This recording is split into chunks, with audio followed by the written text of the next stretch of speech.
A invasão russa ganhou um novo cenário em 2024, quando a Ucrânia ficou sem artilharia, retraiu suas forças, mas um pacote de ajuda de 61 bilhões de dólares dos Estados Unidos passou na Câmara dos Representantes e no Senado americano, para finalmente empurrar os militares ucranianos para a linha de frente.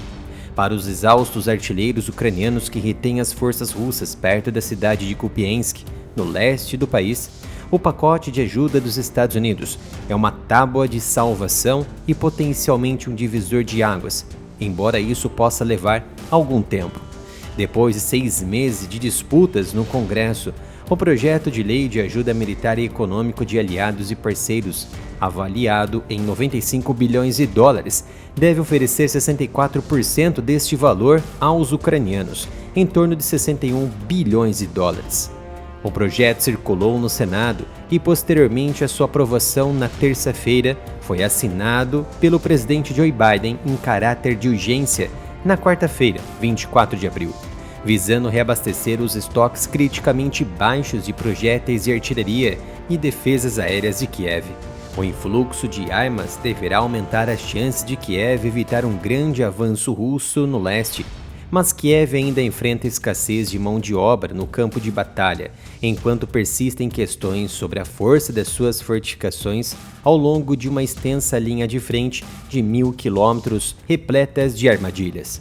A Ucrânia tem lutado contra a agressão da Rússia desde que a ajuda militar americana praticamente secou no final do ano passado, sofrendo em particular de uma escassez cada vez mais grave de artilharia. Os seus militares perderam muito espaço ao longo dos meses, como a Avdiivka no Donbas, em fevereiro, e estão agora sob pressão em Chasiv Yar.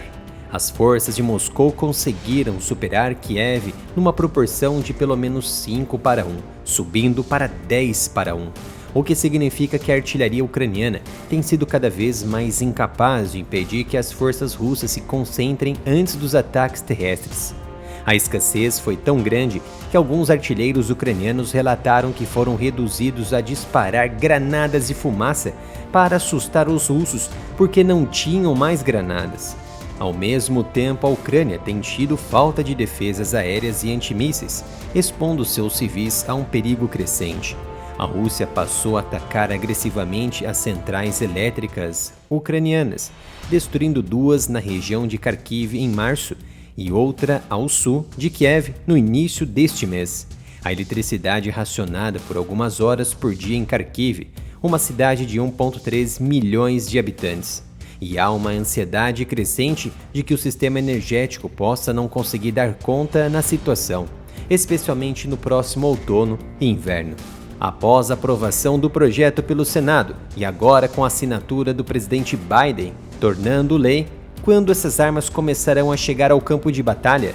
De acordo com Dan Sabag, funcionários do Pentágono indicaram que estavam preparando um pacote inicial para aprovação pela Casa Branca e envio imediato à Ucrânia após a assinatura do presidente Biden. Os primeiros movimentos devem ser observados, provavelmente de artilharia e de defesa aérea.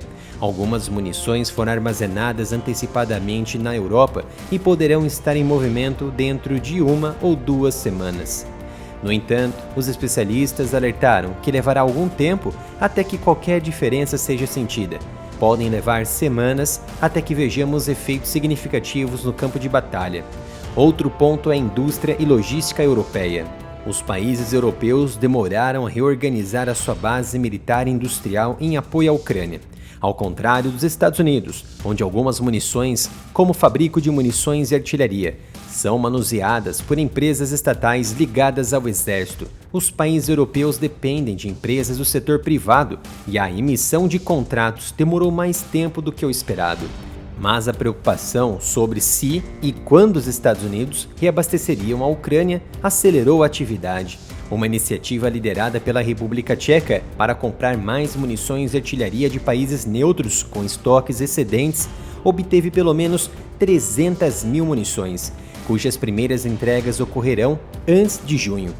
A Alemanha disse que doaria um sistema de defesa aérea Patriot, enquanto a Holanda se ofereceu para comprar Patriots de países que não desejam entregá-los diretamente à Ucrânia.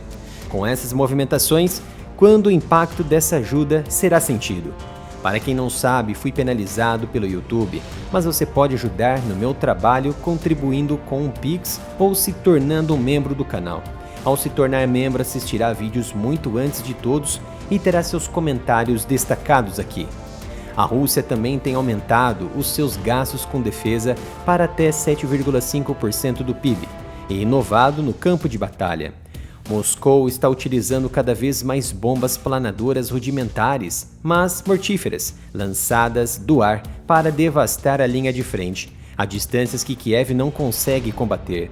E os soldados ucranianos relataram que um número cada vez maior de drones vem sendo utilizado contra eles. Com os novos auxílios no futuro, os especialistas não esperam que a Ucrânia inverta a posição no campo de batalha neste ano. O ponto principal é que este auxílio, que os americanos chamam de financiamento, provavelmente só poderá ajudar a estabilizar a posição ucraniana neste ano e iniciar os preparativos para as operações mais profundas só em 2025. O cronograma não é favorável para aqueles que torcem por uma virada no conflito ainda neste ano. O Ocidente constantemente deturpou os sinais e sintomas da crise ucraniana na batalha, dizendo que a Rússia estava sofrendo muitas baixas, recuando e entrando no processo de falta de armamentos. Mas a realidade é o oposto. Caso as condições da Ucrânia fossem positivas, os políticos americanos e ucranianos jamais estariam implorando por mais auxílios visando mudar o cenário de batalha. Esse verbo mudar significa muitas coisas, menos ganhando a guerra contra a Rússia. De fato, o auxílio bilionário americano deve esquentar a indústria americana, asiática e europeia para produzir o que há de melhor e necessário nos momentos iniciais e urgentes para as forças armadas ucranianas no fronte de batalha. Além disso, os estoques levantados pelos europeus e os já existentes nos Estados Unidos que estão dentro da Europa, prontos para serem despejados na Ucrânia, fornecerão tempo suficiente para a indústria interna europeia se remodelar, aumentar a produção e obter o máximo de produtividade.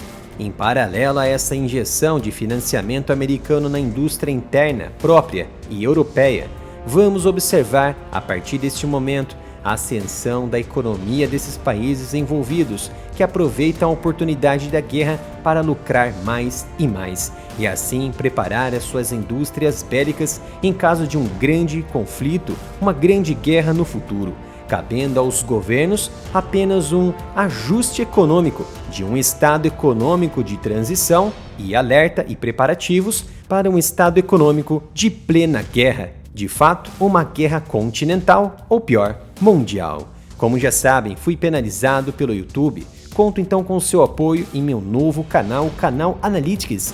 Deixei um link aqui nos comentários do vídeo. Se inscreva e ative as notificações.